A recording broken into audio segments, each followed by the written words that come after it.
Hi guys! I've been telling my friend Melanie from A Godly Home about this recipe, and I went over to her house to make it for her the other day, and so I thought I would share it with you guys as well. This is Unity beef casserole. It is a family favorite that my grandmother, who we call Nanny, always made for us as a kid, and I believe she made it a lot for her boys as well. This recipe makes a casserole that will fill a 9 by 13 pan. It's great for a family. Often you can even have leftovers. The ingredients needed to make this recipe are 1.5 pounds of ground beef, 1 medium onion, 2 cans of cream of mushroom soup, a cup and a half of milk, a half pound of American cheese, half pound of egg noodles, and buttered breadcrumbs. As I go through the recipe, I will also be sharing some substitutions that you can be using. Step 1 after washing my hands is making sure that my cast iron skillet has begun to heat up. I'm then going to put my ground beef right in the pan and get that browning, get that broken up. And while that's cooking, move on to the next step. I need to make sure that my pasta water is heating. I forgot to do that when I was making this, and it meant that I had to set aside my sauce so that it wouldn't burn. And heat my water up at a completely separate time. Right here at the very beginning of the recipe, there are some substitutions that can be made. You do not need to use ground beef. I used ground beef because this was the first time Melanie was eating this, and I wanted her to have the true taste of it. You can put in any meat you want, chicken. I could have used some of the frozen moose meat that's in my freezer.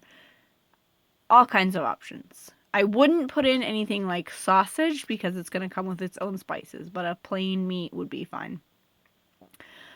So that would be your first substitution that you can make, is you can put in any meat that you would like. Another substitution that you can make would be in your pasta. The recipe that I have, what's written down here, and that my grandmother has made for years, is with egg noodles. But she's told of her mother making this, and her mother never used egg noodles. Her mother always used elbow noodles. So use whatever pasta you like. I prefer it with the egg noodles because it gives it a bouncier, lighter feel to the fairly heavy dish with the amount of cheese and dairy and meat that's in here. But any pasta that you have on hand should be fine. Another thing that you're going to want to work on while your hamburger is cooking is off to the side. I cut up and diced my onion. I have a medium onion. I'm just cutting it fairly small. I don't want big chunks in my casserole. It's not the main ingredient, but it is something that's going to give really good flavor to your dish. And so I'm off to the side getting that cut up so that when my hamburger is a little bit closer to done, I can throw it right in there and get that softening as well.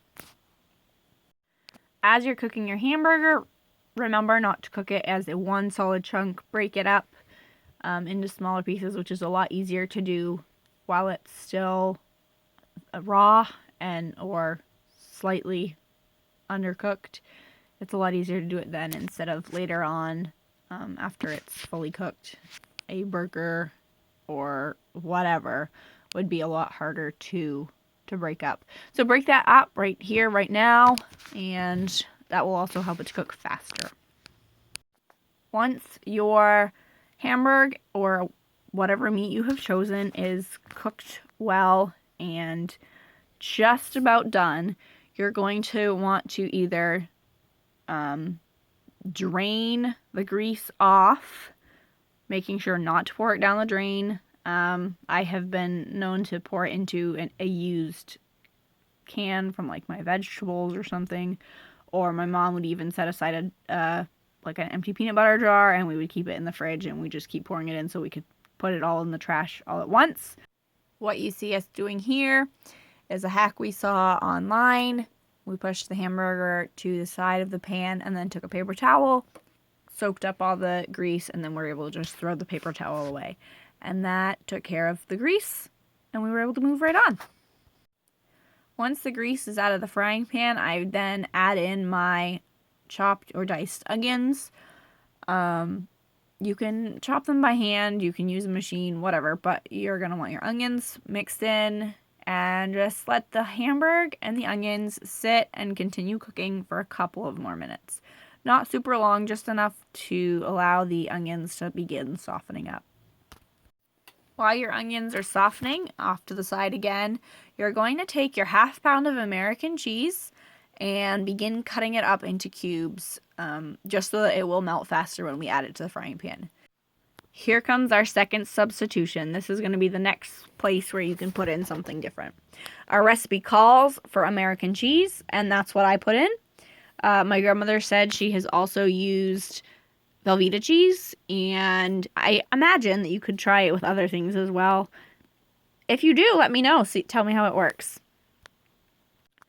Once your onions look good, you're going to add in your cubed or shredded, however you cut up your cheese. You're going to add that right in. Make sure that you are mixing it. You don't have to like constantly be stirring it, but you need to be flipping it. You need to be mixing it enough so that your cheese does not stick to the bottom of the pan, because that could burn and just be a mess and not taste very well. So make sure you're stirring that as it melts, and once that has melted, you're going to add in your 2 cans of cream of mushroom soup. Now that your cream of mushroom soup and cheese are in the pan, you want to make sure that you are stirring your meat fairly frequently. Again, it doesn't have to be constant. You're going to still be working on other things, but more frequently than when it was just the meat and onions, because it is dairy and it could scorch on. Here's another spot for a substitution.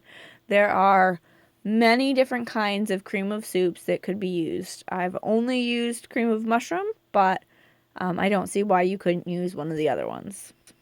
I hope you didn't throw away your can. Now that it's empty, you can just throw it away, but there's still some soup left on the inside. What I would do at this point, I looked at the size of my can. It's a 10 1/4 ounces, which is just a little bit over a cup. A cup is 8 ounces. And so I'm going to take 1 can, gonna fill it with milk, swish it around a little bit.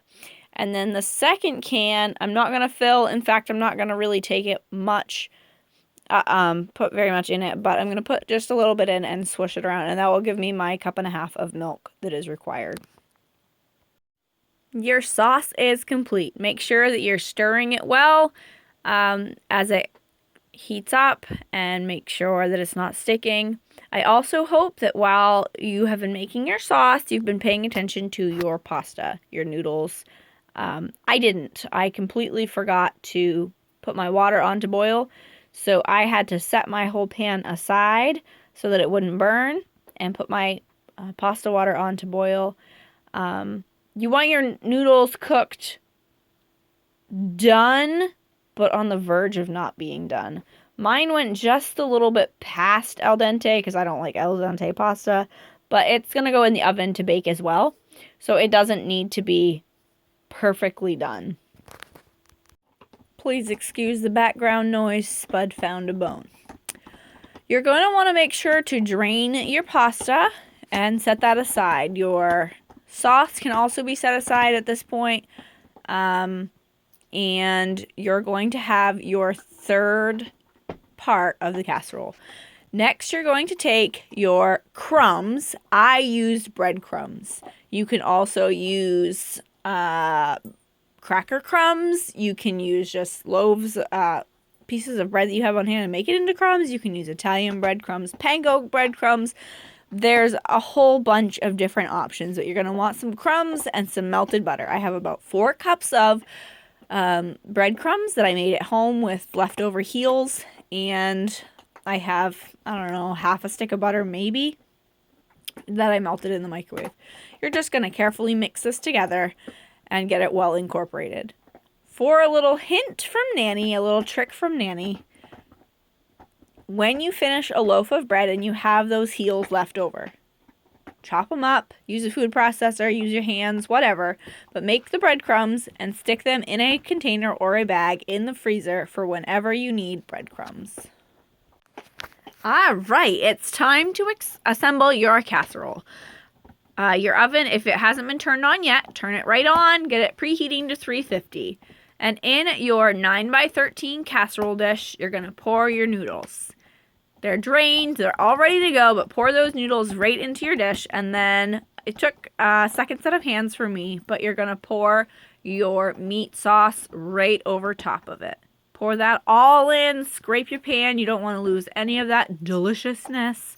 And then just very carefully, right inside the pan that you're going to bake it in, mix your noodles and your sauce together till it's well coated and it's not going anywhere. Once you've done that, you're going to take your breadcrumbs and sprinkle it liberally across the top of your casserole. It's assembled now. You're just going to pop it in the oven, wait a little while, and you're done. This is going to be so delicious. I hope that your family enjoys it. I hope you enjoy it. Let me know what you think. Here it is, guys, fresh from the oven and served just the way my nanny would. Fresh biscuits at the far end of the table, our large family-sized casserole in the middle, homemade applesauce, and if she was doing it, it would be home canned green beans with salt, pepper, and butter. I had to do mine with green beans from the grocery store, but still, this is just exactly the way she would serve her family. All of these are staples for her, and it is absolutely delicious. Thank you, Melanie, for sharing your kitchen with me and allowing me to share this recipe with you. Before I go, I thought I'd share this fun thing with you guys. In this video, I was able to show creativity with all of the different substitutions you can use in this recipe. I was able to show curiosity by Melanie's desire to try a new recipe, one that my family uses often, and I was able to show the kind cooperation through the sharing of the kitchen, the sharing of the recipe, and the recipe from my grandmother.